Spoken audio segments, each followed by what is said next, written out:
Hey guys, welcome back to the Zen Den, welcome back to my channel, and welcome back to talking about wild harvesting fungus and mushrooms. So this is going to be so much fun. Not only are we all learning new skills and new ways to heal ourselves, but we're going to be able to help others and teach others. So I'm really super excited, and I hope that the people that take the time to watch the videos are really into mushroom hunting and learning about new ways to be healthier.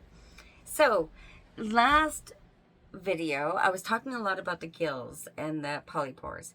Now something else I want to talk about, and that's the fact that, hang on here, these are all drying out, but these gills can be different. Some of them can be really fine, some of them can be thicker, some of them can be further apart, and some of them can be tighter together.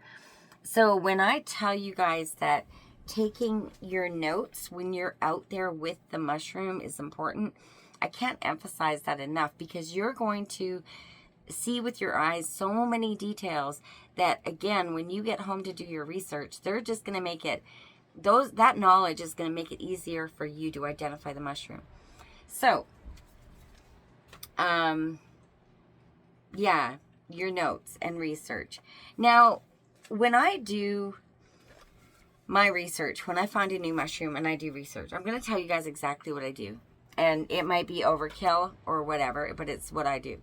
So I first find 6 places for information. There's WebMD sometimes I use. There's a lot of different links that you'll find as you start doing your research. I find 6, okay?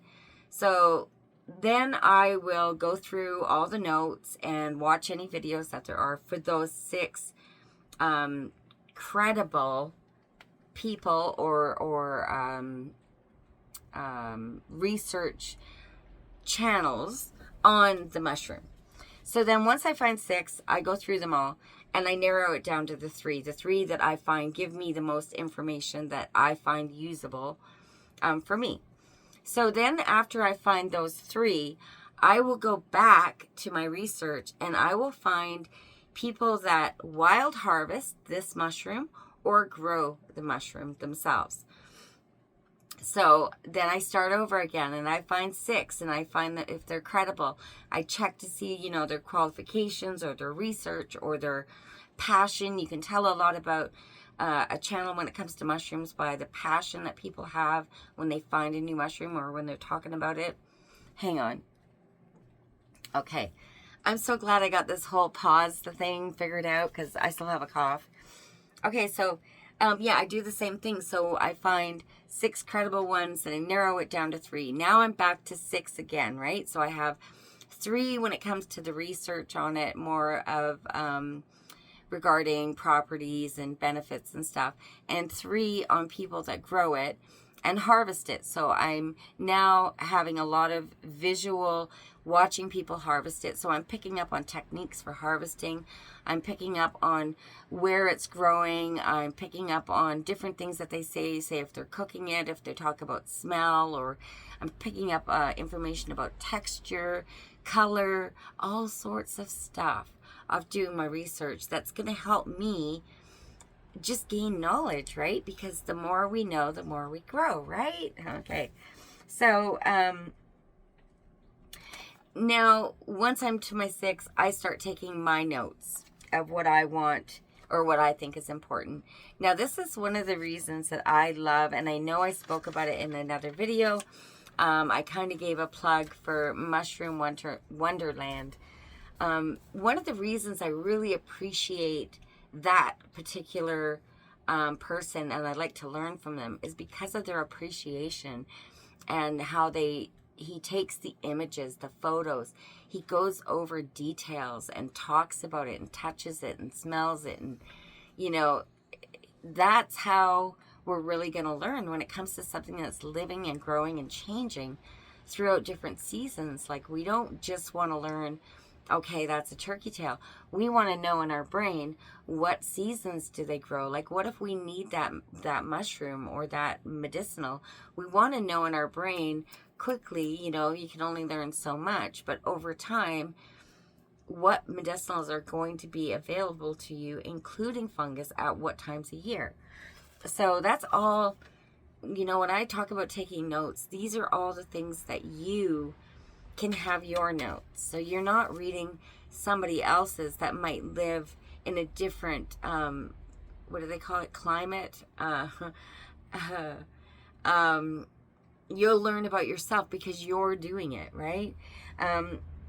Now, you can also do something I call reverse research.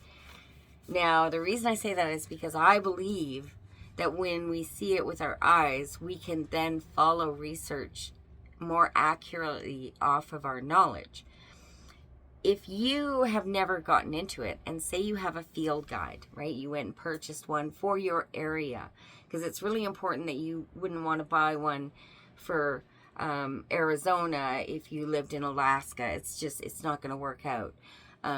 That's very extreme, but you know what I mean, right? The field guides are for different areas, Like, there's a lot of really good field guides that have been created on Vancouver Island. I also watch, now I can't remember his name. That's funny. Anyways, there's a lot of really, really good people that are into medicinals and have wonderful quality videos. So, yeah, now another good part about doing the reverse research is you can just ask the question into your search engine, what medicinal mushrooms grow in your area? And when that comes up, then you click onto gallery so it shows photos. Again, take note, take time, look at them, so that if you're out and about and you're hiking around, you're going to see it because you've already seen it. Do you know what I mean? It's like you would be really bad at that card flip over game, the memory game, if you never saw any of them, right? At some point, there has to be something for your memory to go back to. So the more that we can give them it in visual perspectives and information, the better off we are. Okay, so the last thing I want to talk about is when you're harvesting, and even when you're just out admiring and taking photos, be really mindful and respectful of the fact that what you're looking at is a medicinal, is food, it is life, right? Be really respectful. If you're going to harvest, don't take it all. If you're going to harvest, make sure you know the proper harvesting practices. Now, when it comes to mushrooms that grow in the ground, you can pull or you can cut. Some people say pull, some people say cut. I do both. It depends on the mushroom. A lot of times when I'm first learning about a mushroom, I will pull because I want to see the bottom of the stipe. I want to see if there's a bulbous there. I want to see just all sorts of information, again, that you can get by doing your hands-on research. So when you find mushrooms, and I'm saying take these notes, if you can take one out of the ground and sit with it and really take notes of details that you're not going to find in other mushrooms, it's just going to bring more clarity to your knowledge, and I wish I would have done notes. I didn't do notes. So even though I retain the core properties of alot, there's a lot that I don't remember because I didn't do the research right. I was like, oh, look at that, right? And I wasn't taking the picture. I was just admiring it. And then I would be at home scrolling through photos going, I don't know what the heck it is. So again, this is the way you can get a jump on it, right? And figure out what's already where you are and start researching it before you even meet it. And then when you meet it, you're going to be like, oh my God, right? You're going to be so excited. And that's the last part of this video. Do you guys know that gratitude is our highest vibration? Like, we are energy, right? So if we can keep our energy high, it just makes the whole world a better place. It's better for our health. It's better for our loved ones, our pets, our everybody. If we can keep our gratitude high. A lot of people say, oh, what's there to be grateful for? You know, a lot of things that we have to be grateful for, we don't even know they exist yet. You know, as I've gotten into medicinals and learning what's already here, my gratitude has gone through the roof, because it's already here. It already exists. We just have to learn how to identify things properly and safely, and how to use them properly and safely. So I think that was it. We have so much to be grateful for. Learning is one of them. Having information is another. You know what? If we don't learn now, and for whatever reason the power goes out, you know, and we don't have field guides and we don't have anywhere to start, it's going to be really hard for us.